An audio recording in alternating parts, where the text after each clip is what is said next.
Assalamualaikum warahmatullahi wabarakatuh. Hari ini kita akan lanjutkan pembelajaran kita, yaitu kesetimbangan kelarutan garam sukar larut. Buka buku kalian halaman 53. Kalian ingat kan, garam itu nama senyawanya adalah NaCl, atau nama senyawa dari NaCl adalah natrium klorida.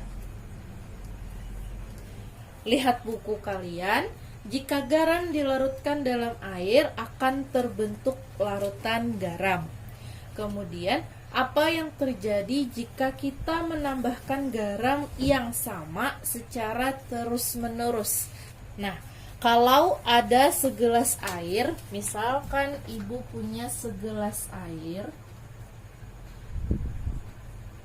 di dalam sini ada air. Yang pertama ibu kasih dia garam hanya 1 sendok saja, hanya 1 sendok garam, maka dia akan tercampur secara cepat. Maka garam itu akan tercampur secara cepat. Dia akan mengurai menjadi ion-ionnya. Kemudian, jika ibu masukkan ke dalam segelas air ini secara terus-menerus sampai beberapa sendok garam, maka garam yang ada di dalam air ini akan terjadi endapan garam.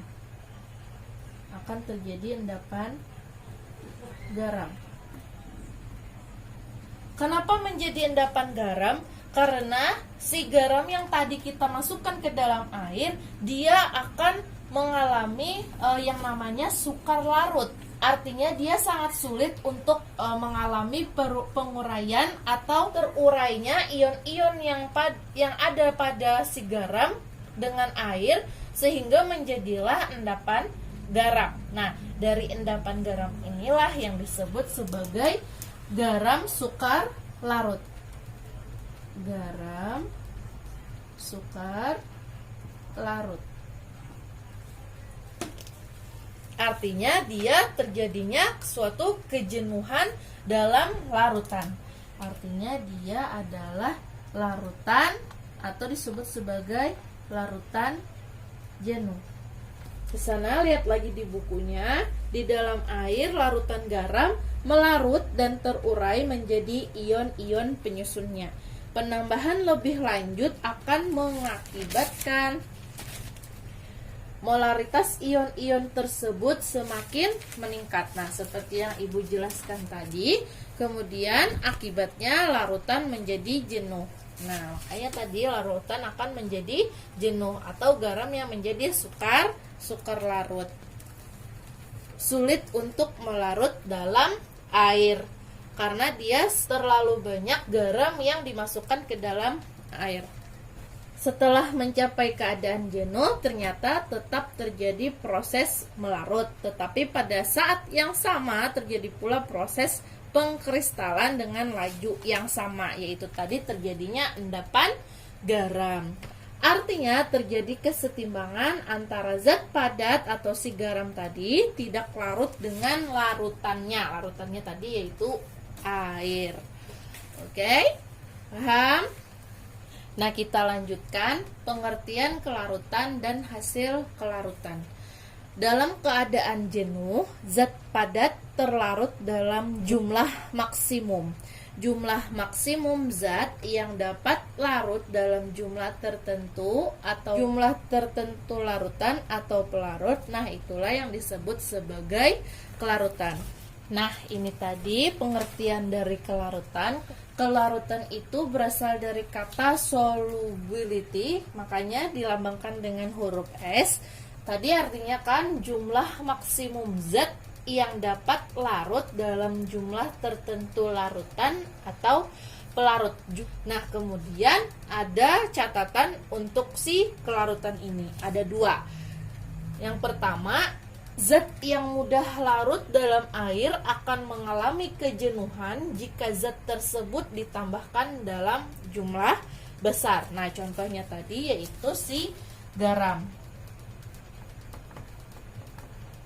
Garam tadi kan kalau kita dalam gelas tadi kita kasih 1 sendok saja dia akan melarut. Tetapi jika kita tambahkan secara terus-menerus dalam jumlah yang besar, maka dia akan mengalami suatu kejenuhan. Artinya dia sudah menjadi sukar larut. Terdapatnya suatu endapan yang ada di dalam pelarutnya. Nah, itu untuk yang pertama. Kemudian yang kedua, zat yang sukar larut dalam air akan menjadi jenuh dengan penambahan zat dalam jumlah kecil. Kita cari contohnya. Misalkan contohnya seperti kapur barus.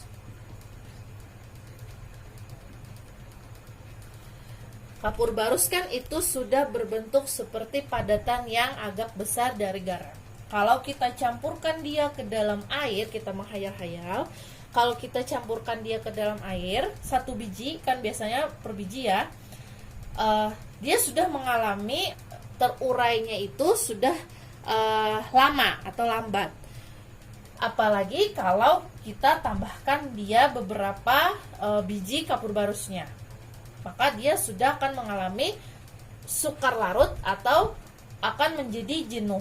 Walaupun kita penambahannya cuman sedikit, apalagi kalau kita tambahkan dia dalam jumlah besar. Nah, itu zat yang sukar larut. Contohnya seperti si kapur barus. Oke, ini untuk yang si kelarutan atau solubility. Nah, kemudian untuk hasil kali kelarutan biasanya disebut juga sebagai KSP atau solubility produk konstan. Ini adalah konsep dari kelarutan dan hasil kali kelarutan.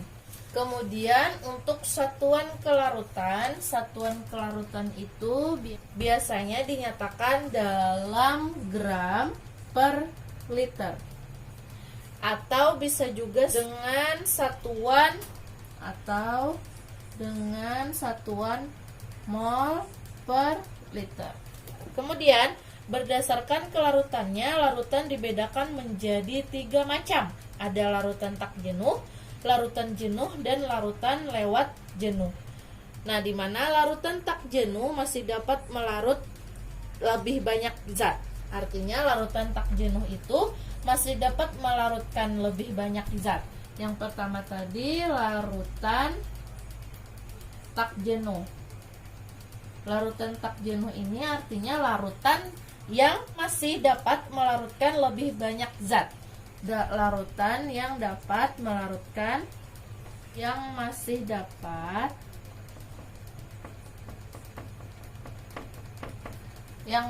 dapat melarutkan lebih banyak zat. Melarutkan lebih banyak zat.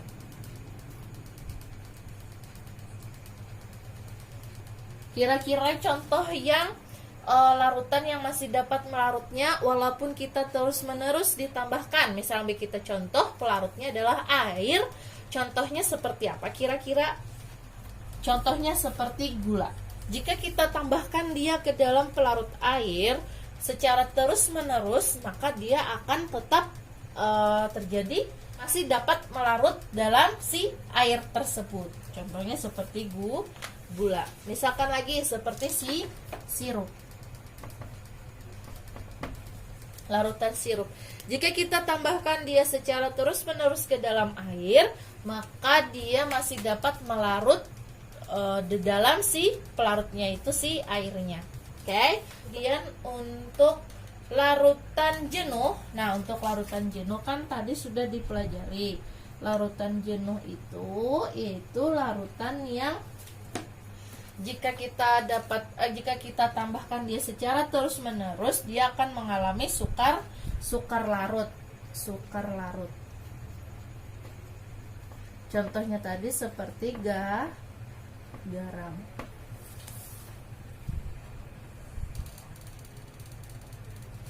Kemudian untuk yang si larutan lewat jenuh, larutan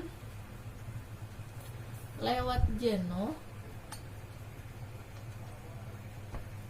yaitu mengandung lebih banyak zat terlarut dibandingkan pada keadaan normal. Mengandung lebih banyak zat terlarut. Mengandung lebih banyak zat terlarutnya. Kita ambil contoh seperti madu. Madu jika kita masukkan dia atau kita larutkan dia ke dalam air, maka dia secara terus-menerus kita masukkan, maka dia akan mengalami secara cepat mengalami endapan atau sudah kelewat jenuh untuk melarut dalam si pelarutnya.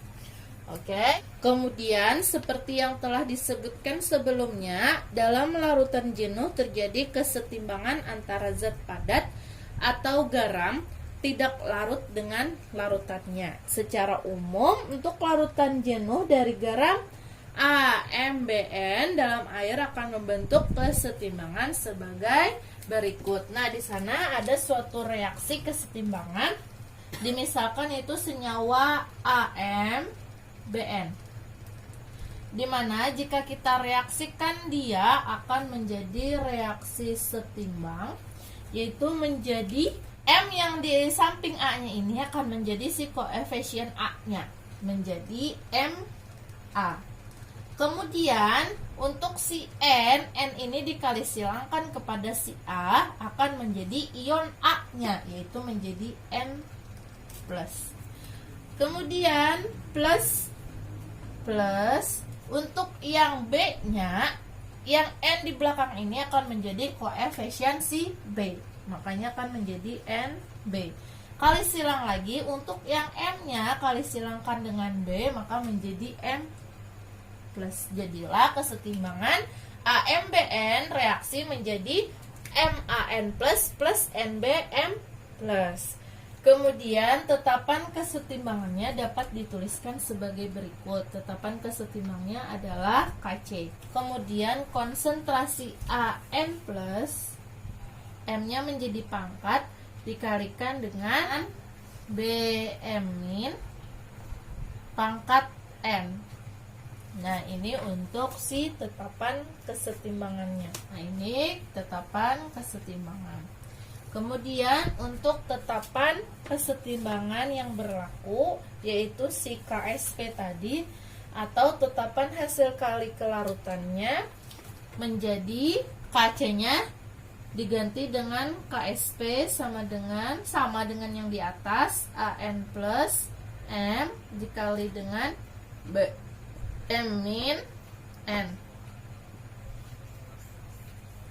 Nah, ini untuk si tetapan hasil kali kelarutannya, yaitu KSP. Nah, kalau kita lihat di contoh, di sana ada beberapa harga tetapan hasil kali kelarutan pada suhu 25 derajat Celcius. Ada aluminium hidroksida, barium karbonat, sampai magnesium hidroksida. Di sana sudah ada hasil kesetimbangan larutannya dan nilai dari KSP-nya.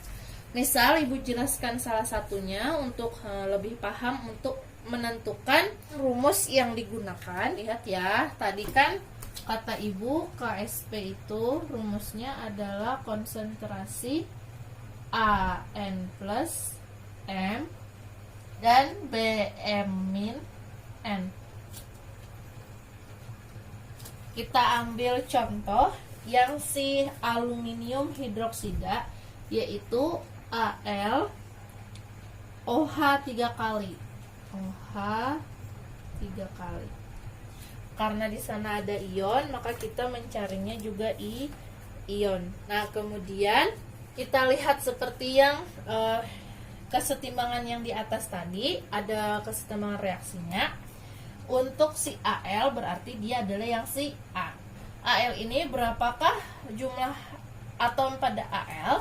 Hanya ada satu, makanya di sini jadinya 1 Al. Tapi karena 1 tidak ditulis, makanya hilang. Kemudian kata Ibu, untuk si OH-nya ini adalah si ion, suatu ion poliatom, dia memiliki 3 ion OH-, maka dia akan dikali silangkan dengan si Al-nya untuk mencari ion Al-nya. Karena di sini ada 3, berarti 3 dikali Al untuk ionnya berarti menjadi 3 plus nih untuk si N plusnya. Ini tadi kan kita tulis sebagai N. Plus OH- itu sebagai ionnya, OH ini sebagai ionnya, OH. Berapakah untuk si OH-nya? Karena OH-nya memiliki 3, untuk si OH-nya ini berarti yang si B-nya. OH-nya karena ada 3 berarti koefisiennya 3. Kemudian karena L-nya di sini ada 1, tentunya kan tidak ditulis nih. Dikalikan dengan si OH-nya, makanya di sini ada -1. Karena 1 tidak ditulis jadi hilang. Nah, jadilah Hal3 plus 3 OH-. Oke, paham ya? Yang di sini yang 1 di sini tadi dikali silangkan lagi dengan si OH-nya. Kemudian Ibu ambilkan contoh lagi yang tidak ada ionnya, seperti CaF2. Ini kesetimbangan ya. Kita kesetimbangkan lagi untuk CaF2. Lebih mudahnya kita tuliskan dahulu dia Ca plus F. Nah, baru kita cari koefisien dan ionnya. Ca ini dia hanya ada 1 atom Ca, karena dia tidak dituliskan berarti dia mempunyai 1 atom. Kalau dia 1 atom berarti koefisiennya adalah 1. Tapi 1 tidak ditulis, makanya hanya Ca. Oke, paham ya untuk koefisien. Kemudian untuk ion dari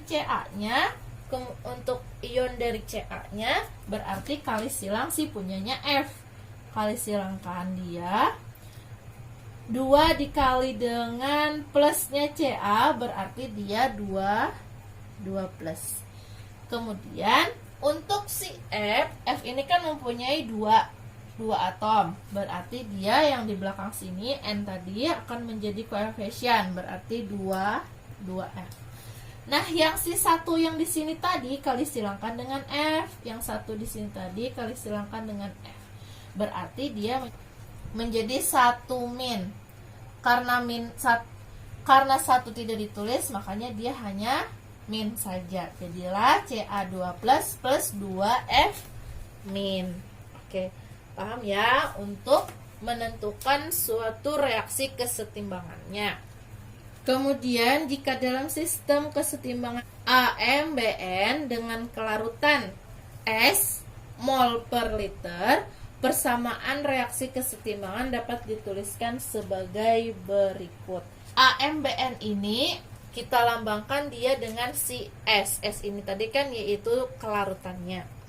Nah, untuk menentukan suatu kelarutan dari masing-masing unsurnya, yaitu dengan cara seperti ini. Perhatikan, AMBN-nya kita ganti dia menjadi si S yang si kelarutannya. Untuk masing-masing unsurnya, lihat untuk yang MAN+, dia akan menjadi MS. Ionnya tidak dituliskan. M-nya artinya koefisien dari unsurnya tetap dituliskan. Kemudian plus NBM-, B-nya kita ganti juga dia menjadi si S atau kelarutannya. Koefisien untuk N-nya tetap dituliskan. Ionnya saja yang kita tidak tuliskan atau kita tidak hitung. Nah, ini untuk si kelarutannya. Kemudian bagaimana hubungan kelarutan ini dengan si hasil kali kelarutannya atau KSP-nya. Dituliskan menjadi KSP AMBN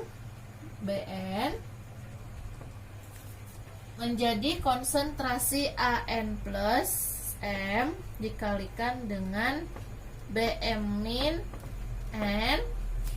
Nah, ini akan menjadi, kita gantikan dia si AN-nya, AN plusnya menjadi si MS. Di sini akan menjadi MS kali pangkat M. Kemudian si BM min-nya menjadi NS Nih, NS pangkat N. Maka akan menjadi M pangkat M dikalikan dengan N pangkat N dikalikan dengan SM plus N. Nah, ini untuk hasil dari KSP-nya. Kemudian dari rumus KSP tersebut dapat ditentukan nilai kelarutannya, di mana akan menjadi S sama dengan akar KSP dibagi dengan M pangkat M dikalikan dengan N pangkat N, dan untuk si akarnya yaitu si M plus dengan N. Nah, ini untuk rumus kelarutannya. Nah, supaya tidak bingung, Ibu punya contoh. Yang pertama, misalkan Ibu punya contoh ada suatu senyawa AB, jika Ibu reaksikan dia akan menjadi A plus B min. Nah, kalau kita mencari KSP-nya, berarti dia harus menjadi suatu kelarutan terlebih dahulu. Tetap dia dilambangkan dengan huruf S. AB-nya kita lambangkan dengan huruf S, si kelarutan. Kemudian untuk si A plusnya, ingat ya, kalau dia tidak ada koefisiennya, ini hanya satu koefisien, berarti dia akan tetap menjadi S.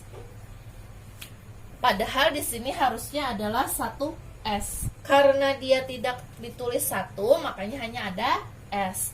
Kemudian untuk B, dia pun punya satu koefisien, tapi karena dia tidak ada, karena satu tidak ditulis, makanya dia tidak dituliskan.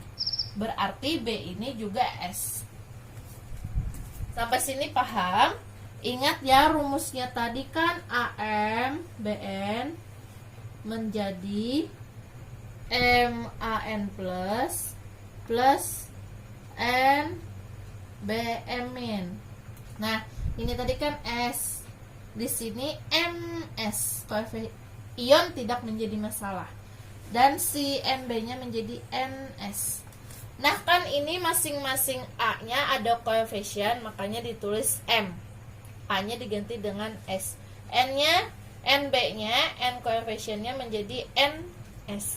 Kalau di sini karena dia tidak ada koefisien, sini ada satu tidak ditulis, makanya dia hanya dituliskan SS. Ini pun S karena dia satu.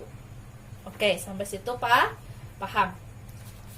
Kemudian bagaimana dia hubungannya dengan si KSP? Kita masukkan lagi dia ke dalam rumusnya. Untuk KSP berarti kita tulis KSP AB. KSP AB tadi kan rumus KSP-nya kan menjadi ada KSP AMBN. Oke, di sana kan ada tulisannya tuh. Nah, untuk yang di sini karena si A plusnya ini tidak ada koefisiennya, maksudnya hanya ada satu koefisiennya, makanya dia hanya dituliskan menjadi konsentrasi A plus dan konsentrasi B min. Dan untuk menentukan hasil kelarutannya, harusnya kan di sini MS ya. Karena M koefisiennya 1, berarti dia hanya dituliskan S. Di sini pun B-nya M-nya N-nya hanya 1, berarti dia dituliskan S. Nah, sampai sini paham? Karena dia sudah dihitung dari konsentrasi, maka saling dikalikan. S kali S menjadi S pangkat 2. Ini untuk KSP AB. Kemudian untuk mencari si kelarutannya kan S, kita pindah ruaskan dia menjadi S sama dengan akar KSP. Pangkatnya akan menjadi akar 2 KSP. Kalau kita mengikuti yang di rumus yang di buku, yang di sini akan menjadi MMNN. dan SM plus N. Nah, karena MM-nya hanya sama 1, 1, 1, 1, SM plus N-nya kan 1 ditambah dengan 1, karena koefisiennya masing-masing 1. Makanya hasilnya menjadi 1 pangkat 1, 1, 1 pangkat 1, 1.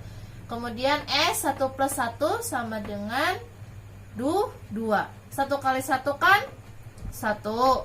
S kali 2 kan S-nya tadi pangkat 2. Nah, 1 kali S pangkat 2 makanya menjadi S pangkat 2. Nah, ini dapatnya dari S pangkat 2 itu yaitu seperti ini tadi. Nah, M-nya kan tadi 1, N-nya juga 1. Kemudian, kenapa Bu tidak per M pangkat M dan N pangkat N? Karena M-nya tadi kan 1 pangkat 1 kali dengan 1 pangkat 1. 1 kali 1 pangkat 1 ini kan tadi hasilnya adalah 1. KSP dibagi 1 yaitu sama dengan KSP saja. Makanya rumusnya menjadi S sama dengan akar KSP 2. Oke, paham ya? Ini untuk yang satuannya 1, koefisiennya 1. Ini untuk koefisiennya 1. Sama-sama 1. Oke, contoh yang kedua. Ibu punya contoh ada satu senyawa A2B, kita reaksikan dia akan menjadi A2B. Yang A dulu kita tuliskan A plus B. A-nya ada 2, berarti yang ini tadi kan M, kita jadikan dia koefisien, berarti 2. B-nya kan di sini tidak ada ditulis, berarti dia 1. Berarti kalau 1 dikalikan dengan A akan menjadi plus. Oke. Untuk yang si B, B-nya kan hanya ada 1 nih, berarti koefisiennya 1. Tapi tidak dituliskan. Kemudian untuk si A-nya kan 2 dikalikan dengan si B-nya, makanya akan menjadi 2 min, sehingga dapatlah suatu reaksinya menjadi 2A plus B 2 min. Oke, paham ya untuk di situ. Kemudian kita cari kelarutannya. A2B kita tuliskan menjadi S. Kemudian untuk 2A plus kemudian untuk 2A plus ini ada M-nya, M-nya ada nilainya, ada 2, berarti dia menjadi 2S. Oke, paham? Kemudian untuk yang B2 min-nya, karena dia hanya ada 1 N di sini, berarti dia hanya dituliskan si S saja. Harusnya kan 1S. Sama dengan yang pertama tadi. Karena 1 tidak tulis, makanya dia hanya S saja. Oke, sampai situ paham?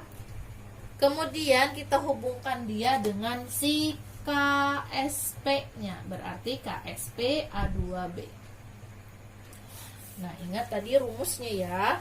Nah, kemudian kita tuliskan dia, berarti dia akan menjadi konsentrasi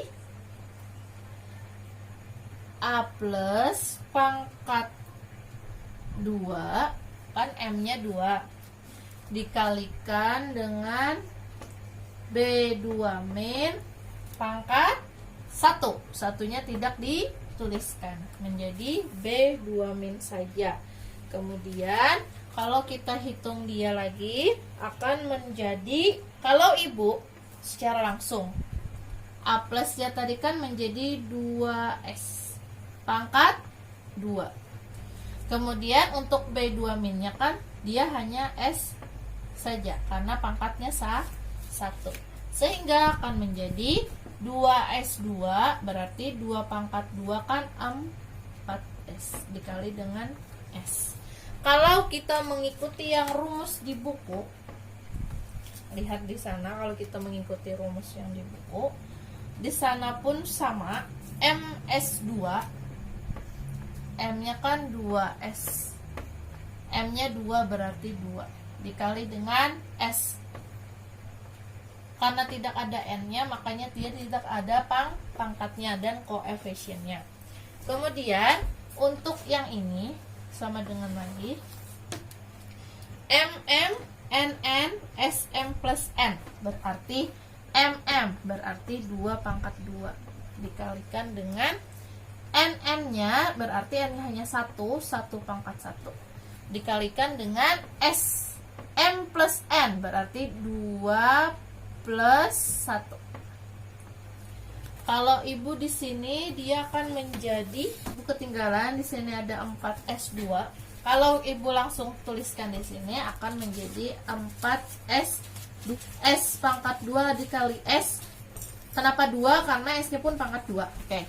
4s2 kali dengan s, berarti dia 2 ditambah dengan 1. S-nya dikalikan dengan si S2 dikali dengan S1, berarti 2 plus 1 menjadi 4S3. Nah, kalau di sini 2 kali 2 pangkat 2 4 kali 1 pangkat 1 1 kali S2 plus 1 3. Oke, sampai situ sama ya, hampir sama ya. Kemudian untuk yang di sini 4 kali 1 kan sama dengan 4. S pangkat 3 berarti S pangkat 3. Nah, hasilnya sama. Kemudian kemana lagi ibu nuliskan? Ke atas sini ya, oke. Ke atas sini, perhatikan. Untuk KSP-nya sudah diketahui, yaitu 4S3. Mencari S kelarutannya akan menjadi pindah ruas, S sama dengan, jika kita mengikuti rumus yang di buku akan menjadi, ibu langsung si 4 tulis dulu KSP per, yang si 4 ini akan menjadi per, 3-nya ini akan menjadi akarnya. Nah, kalau mengikuti di rumus berarti dia akan menjadi KSP 4 ini dikalikan dengan 1.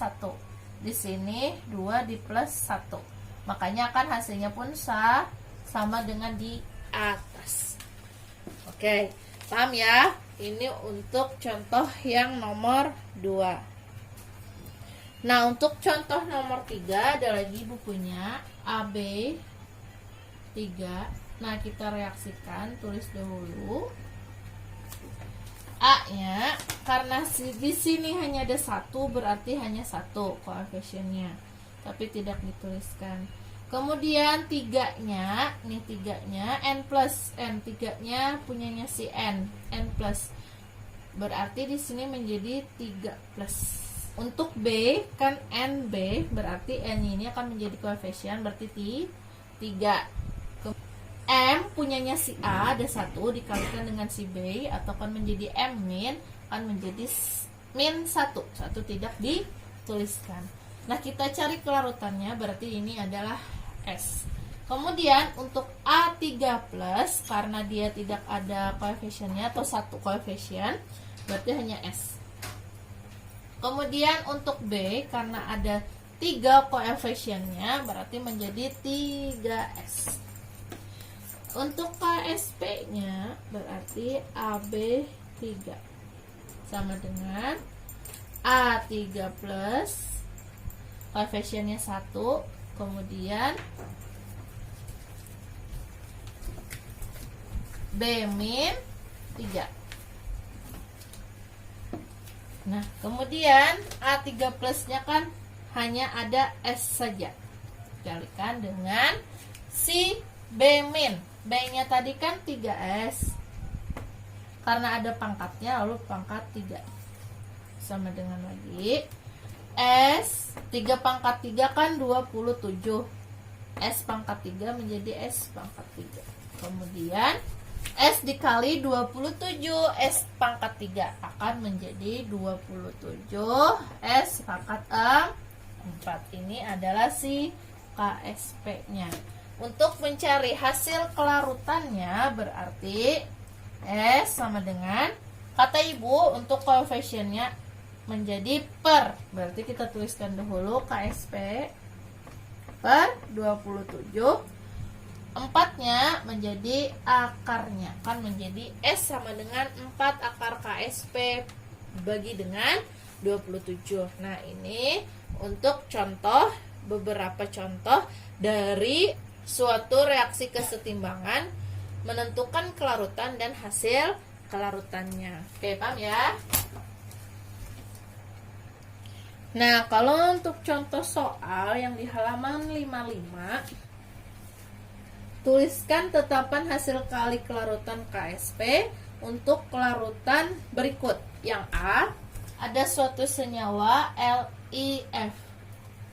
Nah, untuk mencari KSP-nya berarti kita reaksi kesetimbangan. Li, karena Li hanya ada satu atom, berarti menjadi Li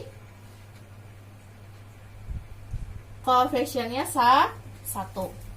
Kemudian kita tuliskan dahulu untuk F-nya juga.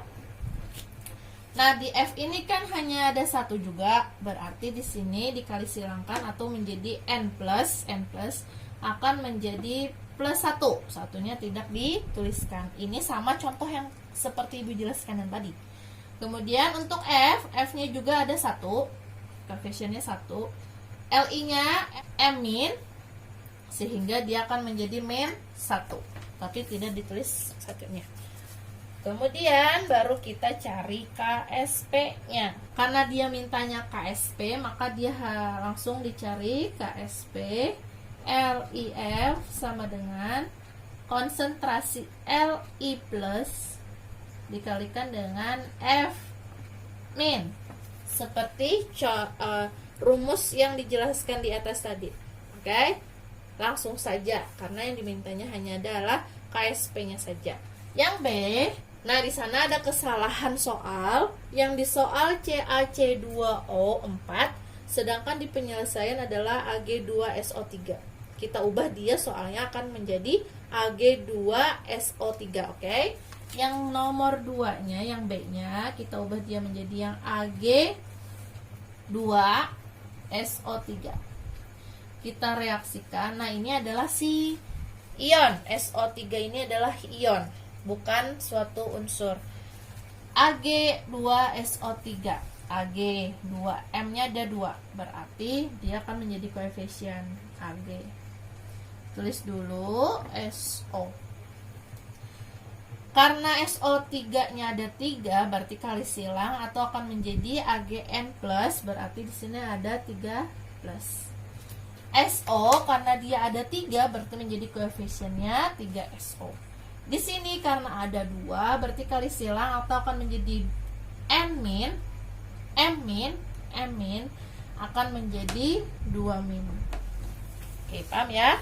Untuk KSP-nya berarti kita tuliskan KSP Ag2SO3 sama dengan konsentrasi Ag3 plus pangkat 2 dikalikan dengan SO2- pangkat 3. Nah, ini untuk si KSP-nya. Oke, paham ya? Nah, yang nomor 2, jika kelarutan BaSO4 adalah 10 pangkat -5 mol per liter, tentukan KSP BaSO4-nya. Di sini sudah diketahui BaSO4-nya senilai 10 pangkat -5. Yang ditanyakannya adalah si KSP BaSO4-nya. Yang ditanyakannya adalah si KSP BaSO4-nya. Langkah pertama yang kita cari adalah mereaksikan BaSO4-nya. Kita reaksikan BaSO4 akan menjadi, untuk BaSO4 di sini menggunakan bilangan oksidasi, di mana menentukannya ialah terlebih dahulu dilihat dari si ion SO4-nya. Kita tuliskan terlebih dahulu BaSO4, di mana SO4 ini memiliki ion 2-. Sehingga supaya dia setara yaitu dengan bilangan oksidasi, karena dia di sini ada 2 min, berarti di sini ia adalah 2 plus. Ingat ya, untuk bilangan oksidasi itu dijelaskan di kelas 1. Ini untuk pengecualian. Kemudian baru kita tentukan dia untuk KSP-nya. KSP BaSO4. Kita tuliskan Ba2+, dan SO4 2 min. Kemudian kita tentukan kelarutannya, berarti di sini hanya ada S, di sini pun hanya ada S karena tidak ada pangkatnya. Kita hitung lagi, S kali S menjadi S pangkat 2. Nah, ini adalah KSP-nya. Kemudian di sini untuk kelarutan BaSO4-nya nilainya adalah 10 pangkat min 5, sehingga S-nya ini kita ganti dia menjadi 10 pangkat min 5 pangkat 2. Ini KSP-nya. Maka kita hitung 10 pangkat min 5 pangkat 2 akan menjadi 10 KSP 10 pangkat min 10. Min 5 kali 2 akan menjadi 10 pangkat min 10. Ini hasil dari KSP-nya. Nah, seperti ini perhitungannya. Yang nomor 3, diketahui KSP PBI 2-nya sama dengan 7,1 kali 10 pangkat min 9. Tentukan kelarutannya. Nah, kita sini menentukan kelarutannya. Langkah pertama sama dengan yang tadi, kita reaksikan dia.